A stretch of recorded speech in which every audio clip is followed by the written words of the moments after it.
ની વાત થતી હોય ત્યારે અમારી બાજુ ગમન ભુવાજી ને ઘણા ભુવાજી બરાબર છે. ભળજે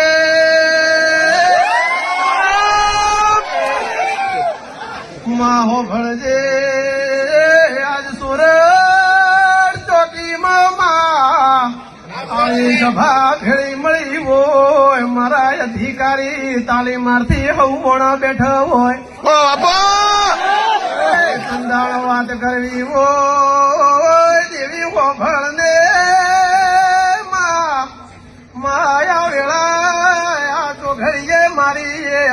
ઉની માતા કેવું બોલી રહી હોય ભાઈ આવજે